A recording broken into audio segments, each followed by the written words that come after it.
Halo kawan, selamat datang dan selamat menonton. Di video kali ini aku mau nge-review film Halloween Kills tahun 2021, di mana film ini akan melanjutkan kisah perjuangan Laurie melawan teror Michael Myers yang belum usai.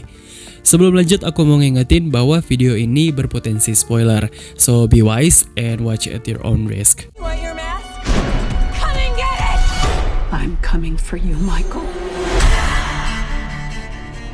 Halloween Kills akan mengambil setting tepat setelah kejadian di film Halloween tahun 2018, di mana Laurie bersama putri dan cucunya mengurung Michael Myers di ruang bawah tanah dan membiarkannya mati terbakar. Namun ternyata Myers belum mati. Kebakaran yang diset oleh Laurie gagal menghentikan sang boogeyman. Gawatnya lagi, Laurie yang tahu betul bagaimana caranya menghadapi Myers sekarang sekarat di rumah sakit dan tidak bisa memberikan bantuan banyak. Sementara Michael yang lolos dari kebakaran meneruskan langkahnya menuju ke rumah lamanya dan sepanjang jalan dia terus membunuh orang. Warga kota yang udah muak dengan kejahatan Michael akhirnya memutuskan bersatu untuk melawannya karena polisi udah gak berdaya lagi menghadapi situasi yang ada. Dan sudah bisa ditebak, tidak siapnya warga menghadapi Myers berujung total chaos di Haddonfield. Ada beberapa hal yang aku suka dari Halloween Kills ini. Pertama, dari backstory menurut aku cukup menarik, karena film ini dibuat shortcut gitu kan dari film originalnya tahun 1978. Jadi buat kalian yang nggak nonton film-film sebelumnya, film ini tetap bisa kalian nikmatin tanpa harus ngikutin semua filmnya. Kedua, dari Michael itu sendiri yang menurut aku dibuat makin sangar dan makin brutal. Jadi dari awal sampai akhir banyak banget adegan gore. Ketiga, karakter-karakter original selain Laurie kembali ke franchise Halloween. Dan ini menjadi langkah cerdas dari David buat ngehubungin cerita film originalnya dengan masa sekarang. Tapi di samping itu ada banyak banget hal yang gak aku suka dari film ini. Pertama, dari sisi cerita. Menurut aku gak ada sesuatu yang menarik di sini yang ditawarkan. Semua elemen dan treatment yang ada tuh udah klise banget. Bahkan murka warga Haddonfield yang udah distabilo tebal-tebal di film ini malah terkesan be aja. Terus si tokoh utama juga dibuat gak beraksi sama sekali di sini. Agak konyol aja gitu mengunci tokoh utama di satu tempat, sementara pejuang amatiran di luar sana udah merasa paling jago buat ngalahin Myers. Dan ini bukan pilihan yang bijak, sekali lagi bukan pilihan yang bijak buat ngembangin sebuah franchise. Dengan plot yang serba jalan di tempat, sebenarnya gak penting-penting amat untuk nonton film ini. Kalau cuma mau cari slashernya doang mah fine-fine aja.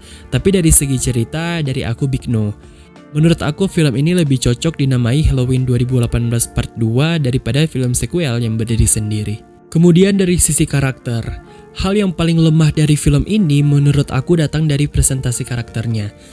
Jujur film ini dipenuhi dengan banyak karakter bego dan ini yang paling bikin kesel selama nonton. Mereka udah tahu kalau sosok Michael Myers ini begitu mematikan dan sudah meneror selama 40 tahun. Tapi semuanya nggak mengekspresikan ketakutan itu, malah cuma teriak-teriak evil dies tonight nggak jelas. Terus si Laurie yang semula jadi tokoh utama malah di sini terlihat kayak karakter pendukung aja, nggak ada perkembangan yang signifikan. Ini berlaku juga untuk karakter-karakter original lainnya yang nggak didevelop dengan baik. Jadinya semua karakter ini cuma kayak angin lewat aja, nggak ada peran yang signifikan untuk membantu perkembangan cerita. Yang nonton pun bahkan nggak akan bersimpati ke mereka. Dan terakhir yang paling aku notice itu plot armor si Michael yang dibuat sulit untuk mati. Menurut aku ini menjadi bumerang sendiri buat nih film. Di satu sisi hal ini berhasil menambah kengerian dari aksi brutal Michael. Tapi di satu sisi nggak membuat film ini berkembang dan malah stuck di cerita yang terlalu bertele-tele hanya untuk memperlihatkan kebrutalannya aja tanpa ada konklusi pasti untuk mengakhiri teror si Michael.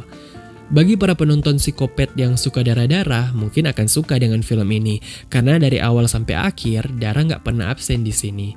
Tapi beda cerita dengan penggemar Michael dari awal, mungkin akan sedikit kesal ketika menonton film ini.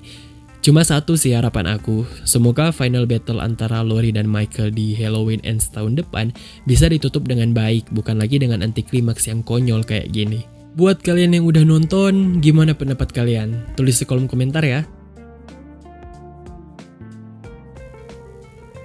Terima kasih kawan udah menonton, like kalau suka, dislike kalau kalian gak suka, dan sampai ketemu di video selanjutnya.